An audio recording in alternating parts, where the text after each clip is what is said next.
Hello বন্ধুরা, welcome to our new blog. আজকে সকাল সকাল চলে এসেছি ব্রেকফাস্ট করতে করতে তোমাদের সঙ্গে গল্প করতে। আর ব্রেকফাস্টে আজকেও যথারীতি অন্য দিনের মতো ছিল আলুর পরোটা। ওই যে হালকা খাবার আর পেটটা ভর্তি থাকে, যেটা বলেছিলাম, সেই কারণে এইটাই আমাদের মনে হয় সকালবেলা বেস্ট খাবার। Good morning everyone, welcome to Soumita কি দুনিয়াস নিউ অ্যানাদার ব্লগ। আজকে একটা নতুন দিন শুরু হলো আর আজকে আমরা যাচ্ছি ওল্ড মানালি থেকে ধর্মশালার দিকে। অনেকটা জার্নি রয়েছে, প্রচুর কিছু হয়তো দেখবো। আমি এখন অবধি জানি না সাইট সিইং কী কী আছে, সেগুলো তোমাদের সঙ্গে সমস্ত কিছু শেয়ার করব।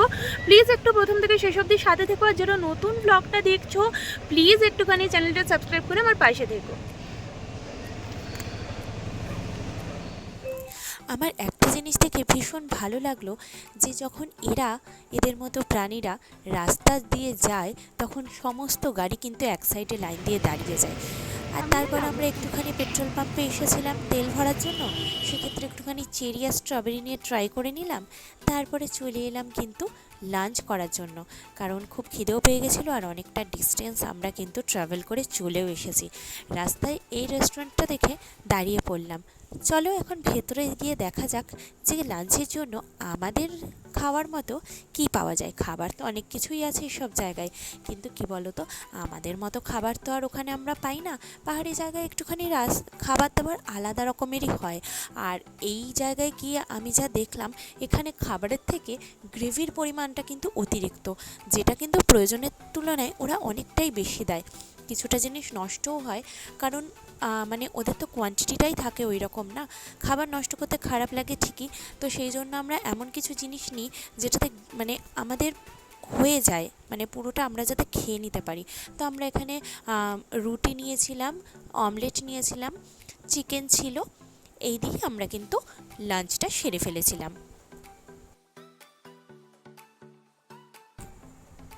লাঞ্চ করে আমরা আবারও কিন্তু বেরিয়ে পড়েছিলাম ট্রাভেল করার জন্য। এখানে ডিস্টেন্স যেহেতু অনেকটা বেশি একটা স্পটের থেকে আরেকটা স্পটে, সেই জন্য অনেকটা ট্রাভেল করতে হয়। আর ঘোরার জায়গা কিন্তু সেই তুলনায় যেন অনেকটা কম মনে হয়। তো যাই হোক, রাস্তাঘাট তো ভীষণ সুন্দর, যেটা দেখতে খুব ভালো লাগছিল, তাই ভাবলাম তোমাদের সঙ্গে শেয়ার করি। কিছুটা আমাদের কিন্তু ছোটোবেলায় কম্পিউটারে গেম খেলার মতো রাস্তাগুলো ছিল।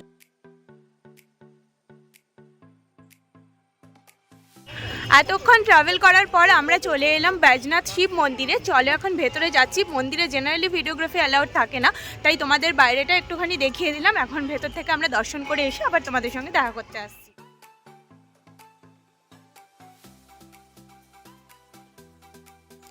মন্দিরের ভিতরটা কিন্তু ভীষণ সুন্দর ছিল। প্রাচীনকালের মন্দির যেমন হয়, পাহাড়ের কোলে এত সুন্দর মন্দির দেখে ভক্তি যেন এমনি মনে চলে আসে। তো যাই হোক, তোমাদের সঙ্গে একটুখানি ভেতরটা শেয়ার করলাম। আর আমরা যখন এসেছিলাম তখন কিন্তু সূর্যাস্তের সময়, এত ভালো লাগছিল দেখতে পাহাড়ের কোলে যখন সূর্য ঢলে পড়ছিল। আর এত সুন্দর একটা মন্দির, প্রাচীনকালের মন্দির, সত্যি এরকম একটা সৌন্দর্য মনের মণিকোঠায় যেন বন্দি হয়ে রইল। তোমাদেরকেও একটুখানি ক্যামেরা বন্দি করে দেখিয়ে নিলাম। তোমাদের কেমন লাগছে ভিডিওগুলো দেখতে?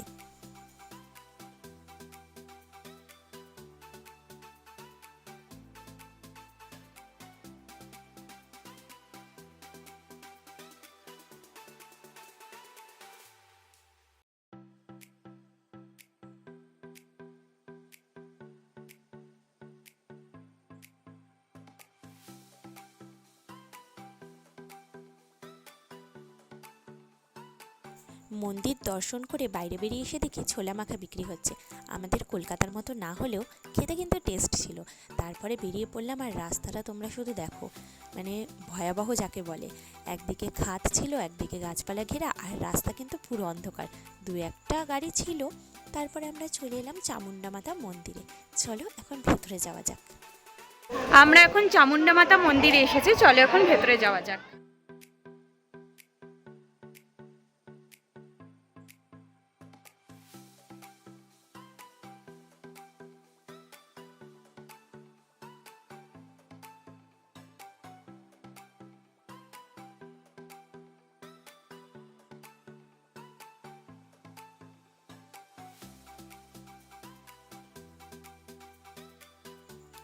মন্দিরের ভেতরে এসে নিচের দিকে নামতেই দেখলাম জলের মধ্যে এরকম সুন্দর দেবতার মূর্তি রয়েছে। সেখানে দর্শন করে বাইরে আসতেই দেখলাম প্রচুর দোকান। এখান থেকে কিন্তু ডালিও নেওয়া যায় পুজো দেওয়ার জন্য, কিন্তু যেহেতু আমাদের রাত হয়ে গেছিলো, আমরা আমিষ খেয়েছিলাম, সেই জন্য আর পুজো দেইনি। তো এই যে এত দোকান রয়েছে, তোমরা এখান থেকে পারলে কিছু গিফট আইটেমও নিতে পারো, মানে ঠাকুরের ছবি, মন্দিরের ছবি, সমস্ত কিছুই কিন্তু এখানে পাওয়া যায়।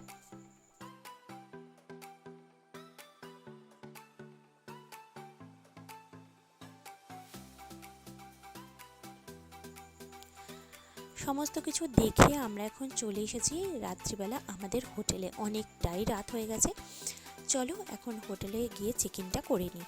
হোটেলের রুমগুলো কিন্তু যথেষ্ট পরিষ্কার পরিচ্ছন্ন আর ভীষণ সুন্দর ছিল, যেটা আমার কিন্তু পছন্দ হয়েছিল। আর ভিউ রুম ছিল, কিন্তু যেহেতু রাত্রি হয়ে গেছিলো সেক্ষেত্রে ভিউ রুম আর কি বলবো তোমাদেরকে, এবার কী দেখাবো, সকাল হলেই আবার বেরিয়ে যেতে হবে, তাই ভিউ রুম থাকা না থাকা যেন সমান। আর এদিকে বাথরুমটাও কিন্তু একদম ক্লিন ছিল, গিজার তো থাকবেই যেহেতু শীতকাল, আর তাছাড়া শীতের জায়গা। আর এদিকে দেখো আমাদের জন্য খাবার কিন্তু প্যাকিং করে ওনারা রেখে দিয়েছিলেন, যেহেতু আমরা অনেকটা রাতে এসেছিলাম, বললাম না অনেকটা রাত হয়ে গেছে, আর ওনাদের কিচেন কিন্তু বন্ধ হয়ে গেছিলো। এদিকে ছিল রুটি, একটা সবজি, আর এদিকে আমাদের জন্য ছিল চিকেনের একটা আইটেম, আর তার সঙ্গে ছিল ডাল।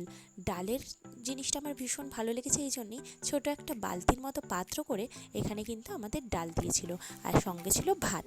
আমরা এই জাস্ট হোটেলে চেক ইন করলাম, মানে এখন রাত্রি প্রায় 11:30 বাজে, আর যেহেতু ডিস্টেন্স অনেকটা ছিল তাই আমাদের আসতে অনেকটা দেরি হয়ে গেছে, আর আমরা প্রচণ্ড টায়ার্ডও হয়ে গেছি। জাস্ট ডিনার করে নিলাম, তারপর তোমাদের সঙ্গে একটু দেখা করতে এলাম। ভিডিওটা যদি ভালো লেগে থাকে প্লিজ একটা লাইক, কমেন্ট আর শেয়ার করে দিও। কালকে নতুন একটা ভিডিও নিয়ে আবার দেখা করতে আসবো। সবাই ভালো থেকো, সুস্থ থেকো, সবাইকে টাটা।